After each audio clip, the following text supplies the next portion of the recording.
Hey everyone, welcome to Sport Fishing on the Fly. We're back at the Bow River. Look at that nice big rainbow there. Dale, I'll let you hold it up because I think that's going to be your fish for the day. The Bulldog gets to row the boat today. It's one day before the So You Think You Can Fly Fish Charity Classic, which Ray Rowland puts on for the Children's Wish Foundation. So we're going to do a little experimenting today. But you know, last winter we did the Western Canadian Fly Fishing Exposition, and Ken Hutchison was the high bidder to come with us for a day of fishing and filming on the Bow River. So that means you get to row, that means I get to film, that means Don and Ken get to fish, but maybe later on we'll get a chance to experiment for the So You Think You Can Fly Fish competition. So don't go away, we'll be right back, because that's what's today on Sport Fishing on the Fly. Nice fish. Back to the boat, I gotta row.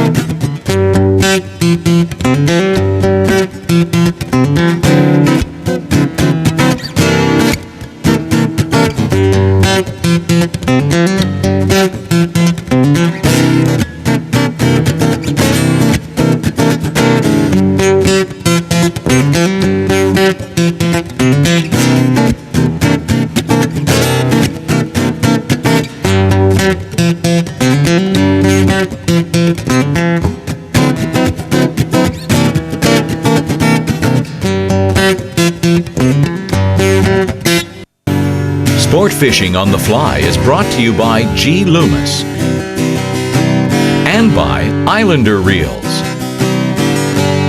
and by Outcast.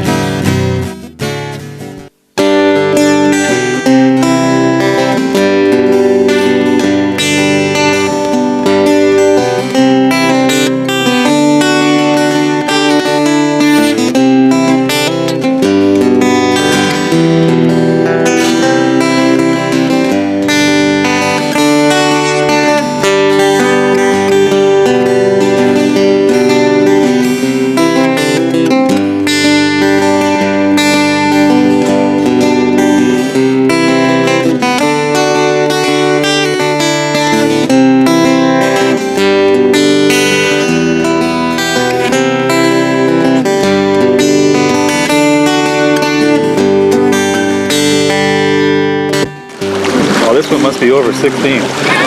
Oh yeah, it's over 16. All right, Ken. Over 20, this one. Nice fish. I thought that he came off, you know. Look at him. Jeez. Oh. Nice fish. Oh, that looks good. He looks good. Looks really good. Hey, good job. Oh yeah. Oh, he's nice. Oh, isn't that pretty? That's over 16. Is that 16? No, that's a bit more than 15. We'll let you hold them up for the crowd here. Yeah. Oh, I'll hold the net for you. you hold the net? Sure. Now that is a nice Bow River rainbow. Isn't that pretty? Nice one. That's now a it's nice, your turn, Gary. That is a nice You want fish. to go? Yeah. Beautiful. Oh, congratulations. Way to go. Nice fish. All right. I thought I lost them. He just went, everything all just went right down. It was the old, oh, I think I've hooked the rock. I think I hooked the rock. Then, oh, it's a fish. It's a fish, yeah. Yeah, put his head up there and, yeah. He was beautiful coloring, eh? Really, really nice coloring. Beautiful fish. Yeah. There he goes. He was a good fight. Really, really good fight. He jumped 4 times. All right.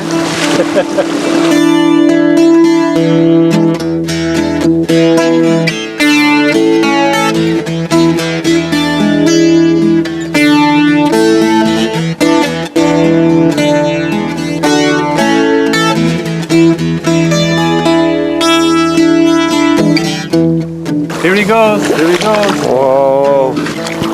Oh, that's a dandy. Oh, this looks like a good one, Ken. I don't know, he looks bigger. Oh, look at the spots on him. Oh. You want me to bring him in closer? Yeah, we're also gonna get the mic all wet. That's all right. Let him play it. He's a strong fish. Oh yeah. Keep reeling him up a little bit. And then we can just slide him back into the net. Wow, it's a lot bigger than your last one. Oh yeah. That's a 20-some inch net. That's a big brown. That is a big brown trout. Is it a brown? That is a big brown. Yeah. You betcha. That's a 22-inch brown trout. Now look at this fish. I'll just unhook that. Put this on the side here. Barbless hook. Oh, he's a beautiful fish. Bugger on there. I'll let you hold him up. We'll keep him in the water. Unbelievable. Look at how beautiful that fish is. Nice fish. Oh, man. Beautiful fish. Well, let's give him a drink. Let's give him a drink. Let's let him go here. Look at that fish. Look at the line. Look at the length of him. 22-inch brown. Boy, oh boy. Yeah, just hold him right down here, so away from his gills. Like okay, yeah. Right. There you go. Yeah, and he'll go right away. So as soon as you let go of the gills. Right on, guy. Yeah. So how'd you like that? Fantastic fish. And we'll have to actually go through the recommended setup a little later, but I know I set you up with a 10, we got you 10-pound test right now. 10-pound test. We've got the real heavy sink tip, tight 6 plus, 5-way rod, and you're just smoking them. Smoking them. Two fish in 10 minutes. Well, let's keep them going. Keep them going. Let's get going.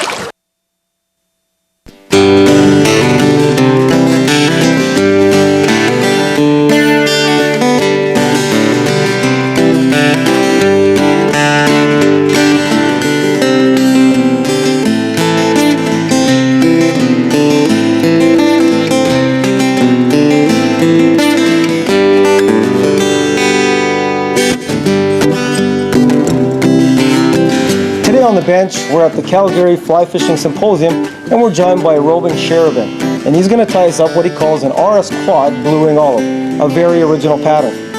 The thread that I like to use when I tie my patterns is a thread color that matches the majority of the color that the insect or the fly pattern possesses, and that's sort of a takeoff from the old days when we used to use basically black thread.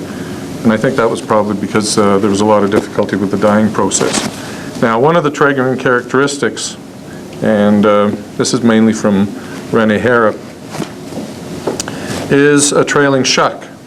And for a trailing shuck, I like to use just straight Antron. You could use CDC fibers, which Rene made very popular, but I simply like to use the Antron because it's easy to work with. It's trilobal, and we'll just tie it in at the end here. Any particular length you're using for the trailing shuck? Shank length, because basically what you're looking at is that the shuck has to be the same length as what the original insect was, and so you don't want it to be overly long or overly short, because that doesn't match with the proportions that we're dealing with. Okay, the body, or the abdomen rather, of the RS Quad is simply the leading edge, a fiber from the leading edge of a turkey quill. And turkey is important versus goose because of two main factors. Number one, it's more durable than a goose quill is, and number two, it's also longer. So you can tie patterns that are a lot long or a lot larger than you would be able to with a goose. Now, when you look at, and I don't know if this is going to pick up on the camera, but if you look at the two edges, one side is slightly translucent and the other side is opaque. And what you want to do is you want to have that translucent side, which I have now at the top, tied in so that it will lay down first when you wrap this turkey quill forward. Now, that produces a segmented effect. If you do it in the reverse manner, what you do is you get a color variation, but you don't get the ribbed effect. And I think the ribbed effect is a more important triggering characteristic than the color variation. Before we wrap that forward, we're going to use another product from the turkey, and that's the turkey flat. And the reason that I use the turkey flat, this is a material that AK Best introduced me to. Number one, it's very thin. Number two, it's usually already treated for water repellency. And number three, the brilliance of it, the whiteness of it, makes it so easy to see in the water that it's just unsurpassed as far as visibility goes. So you simply stroke the fibers together so they interlock, and clip some of it off right next to the quill. And then the trick here is that you want to transfer it to your right hand. And you don't want to play around with it, because as any fiber off of a feather, it's going to slide back and forth, and you're not going to have a uniform post. So what you do is you basically let go with your left hand and catch it in your right hand, and then just blend it together. Okay, and that produces the wing. Again, the wing length of the hook shank, I'm about halfway.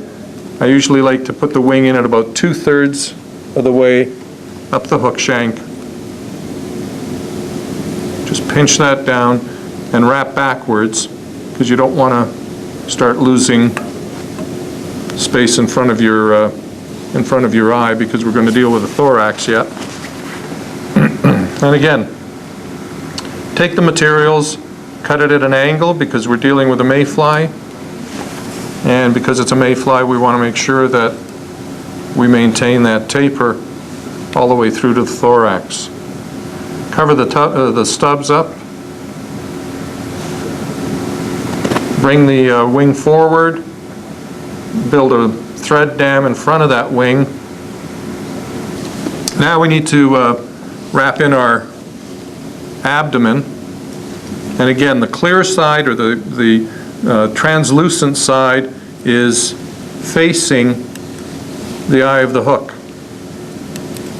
And very shortly you'll see the actual ridges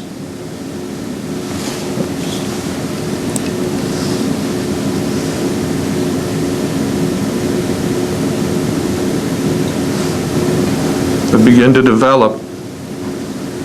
Now, if you wrap it the other way, what you end up with is not the ridges, because the ridges are wrapped over top of each other, and you end up dealing with a color variation. So you can see the ridges back here by wrapping it in that direction. Next, we need to put the thorax in, and what I like to do is I like to use a material that contains antron, because this is going to be a low floating pattern. I like to go with a darker material than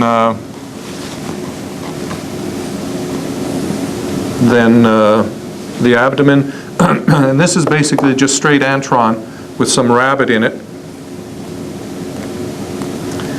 The uni thread has, as far as I'm concerned, it's got enough wax on it that it doesn't require any additional wax. And a little trick here is to combine two steps in one. Just see if we can find one the right size. So now what are you looking for in size? Like everybody's looking at the hackle. What are you trying to match up there when you're looking at your barbs? I'm just looking at the length of the barb and making sure that it's going to extend back to the back of the body and extend over the eye of the hook. But before I wrap the thorax, I'm going to tie in the stem, and you give it a good robust body, or thorax, not something skimpy or anything like that. Give it some character so that it differentiates itself from the abdomen. And now, just simply wrap 5, maybe 6 times. Usually 6 is a little bit too much, and you end up forcing the fibers upward. Now we'll just pull this back, tie off that hackle,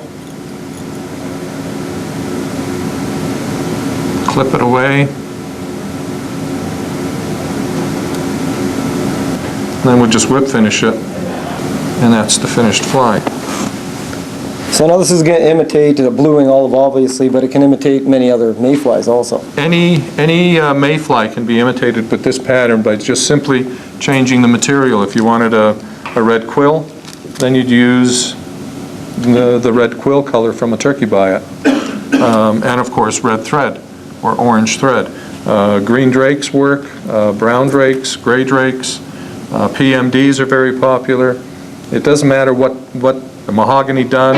If you can match the color, you can tie the pattern to imitate the insect. Excellent, Rowan. Thank you very much for the time. Interesting pattern. Thank you.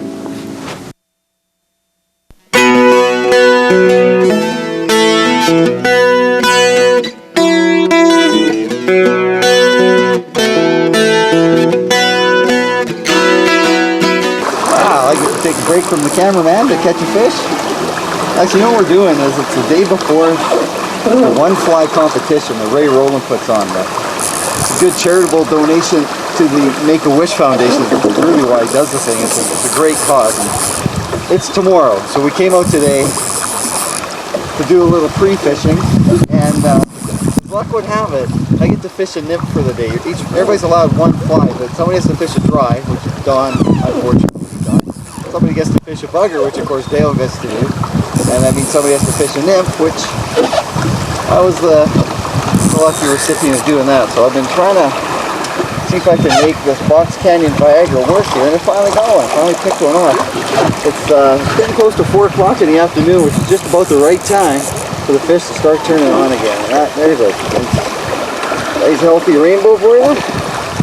Holding in the current there. It's a little challenging to get them up. See if they want to come anywhere near me.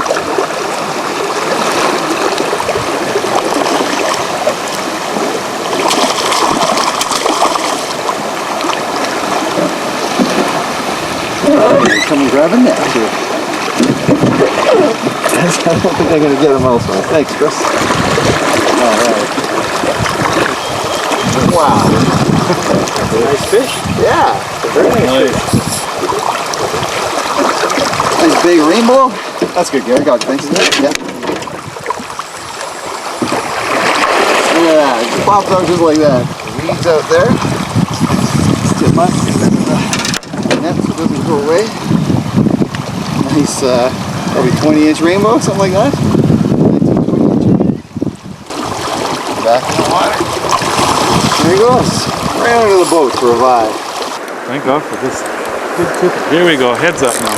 No, like I was telling you before, Ken, you don't worry about the tippet. You put on the 10-pound test and just go for it. That's right. He's strong. Heads in the current. You got him there, Don? I'm gonna get him. Oh, another dandy. 22 again. Yeah, looks like it. This one's a beauty. The hook out here. Oh, this one's fatter. Yeah, oh, right in the top of the lip. Let's clear all this line. This one's awesome. This one. Okay, well, we'll let you get your prize there. Yeah, he's even a little thicker. I think he's a bigger fish, yeah? All right. Wait your hands a bit. There you go. Another beautiful brown. That one's looking about 20 inch. Deeper, fatter, about 20 inches. But look at how thick he is. Look at this. Excellent fish. Only browns, you know, in the Bow River here, phenomenal. Well, let's get him back in. Give him a drink. Let's give him a drink. Well, this one's he's gonna go pretty quick. Look at him. Yeah, look at him just sitting in the weeds. Look at the camouflage on their backs, eh? Yeah. Look at the way he sits. There he goes, right through the legs. Hey, you know. awesome fish. Way to go. Congratulations. Thank you, sir. Well, You've had 3 fish now. You're having no problem hooking them up. What do you think it is? You think it's set up, or you think it's the fly? What do you think? I think it's the good guides. Good guys. Yeah, Dale's doing a great job, isn't he? Dale's doing a good job on the oars, and he's putting us into all the hot spots. Excellent. Well, let's keep going. You know what? There's a whole bunch more out there. Come on in here, boy. Well, that's a nice size rainbow. And you know what we found throughout the day here is it's been really good on the fast trip. Everything's been hitting on a real fast trip with these woolly buggers. So this guy's a decent sized rainbow. A little late on the netting, but I'll give you my rod. I got him here. There he is there. Aww. Just like that. He wanted to go. I should have netted him, darn it.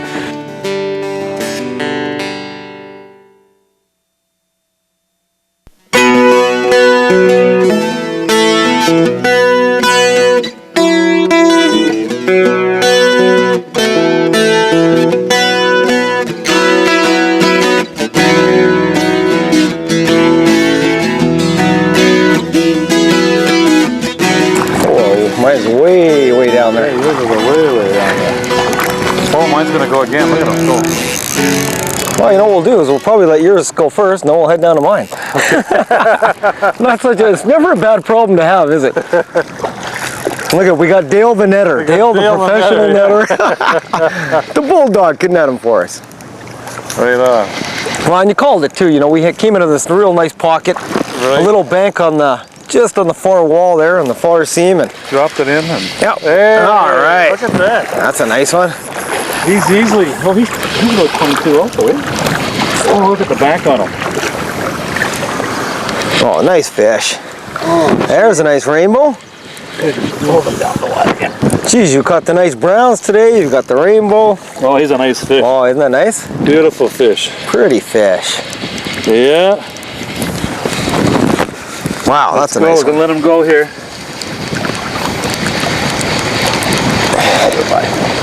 All right. There he goes. There he goes.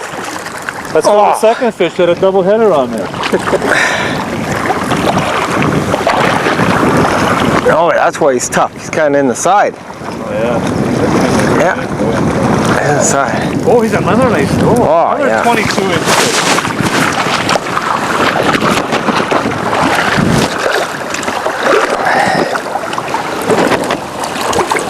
All right, how's he look? Hold him up for everybody. That's a decent looking fish, eh? Oh, and he hit it hard. Look at that baby. Isn't that nice? What's that? Let's see, the net's 22. So that's, 20, probably close to 22. That's beautiful, eh? When you get a 22-inch bow. Fat in the back. And look at him, just sitting there. Look at that thing. Just sitting there. Heading right towards you. Look at that. Look at that, he just revives and off he goes. Just gonna take his time and move on out. There he goes, into the current. Yeah! Right on. The bulldog, took a good landing. All right, good job. Wow, let's get some more like that. Man,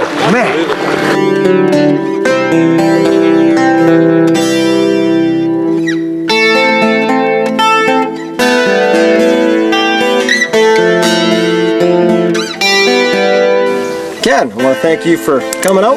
Hope you had a good time. Had an excellent day. Caught some really nice rainbows. Caught some big browns, 22 to 24 inches. And So I guess also, since you had a good time, you're the successful bidder at the last auction we had. Maybe you're going to show up again this year. I'll be sitting in the front row.